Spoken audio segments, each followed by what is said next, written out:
د متلونو کیسې له خپل وطنه ګل وطنه کتاب څخه.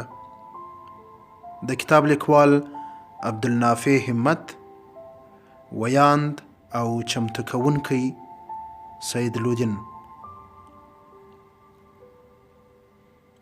متل دی وای د ټولو نیمه نیمه د ابۍ سوه یوه نیمه. وایي چې یوه انا له خپلو دوو کوچنیو لمسیانو سره یو ځای اوسېده. پر لمسیانو انا ډېره ګرانه وه او له نازه یې ابۍ بلله. دوی داسې غریبان وه چې په وچه ډوډۍ هم نه وه ماړه. یوه شپه چې ډوډۍ یې نه درلوده، نه پوهېدل چې څه وکړي. په دې وخت کې د کور دروازه وټکېده. انا چې ورغله نو په دروازه کې یو هلک ولاړ دی او 3 ډوډۍ یې په لاس کې نیولې دي. ویل موږ خیرات کړی دی. مور مې ویل چې دا ډوډۍ واخلئ. ابۍ او لمسیان یې ډېر خوشحاله سول. سمدلاسه یې سترخان اوار کړ چې ډوډۍ وخوري. څرنګه چې ډوډۍ 3 او دوی 4 نفره وه، نو د ډوډۍ ویش ګران سو. انا ډوډۍ لمسیانو ته ور وویشلې او دا خپله لاس تر زنه ورته کښېنسته. ول بچانو ویې خوري. په دې وخت کې د لمسیانو پام سو چې ابۍ ته ډوډۍ ونه رسېده. ویل ابۍ ته به څه شي خورې؟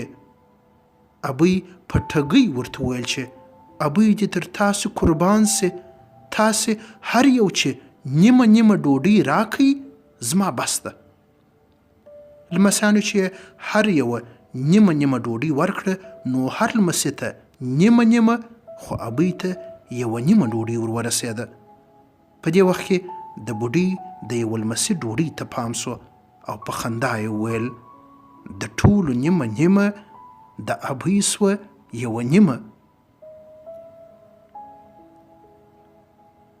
یادونه: دا متل د افغانستان په ختیځو ولایتونو کې ډېر ویل کېږي. کله چې یو څوک په فریب او چل ول تر نور ډېره ونډه واخلي او بیا هم ځان داسې ښیي چې څه نه دي ورسېدلي، نو خلک دا متل وایي.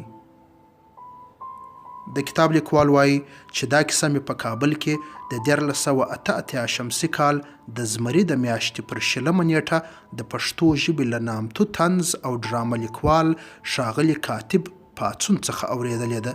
ښاغلی پاڅون اصلاً د ننګرهار ولایت د شینوارو ولسوالۍ نازیانو درې د مندټي کلي دی، خو له ډېره وخته راهیسې په کابل کې اوسېږي. رښتیا هم د ټولو نیمه نیمه د ابۍ سوه یوه نیمه.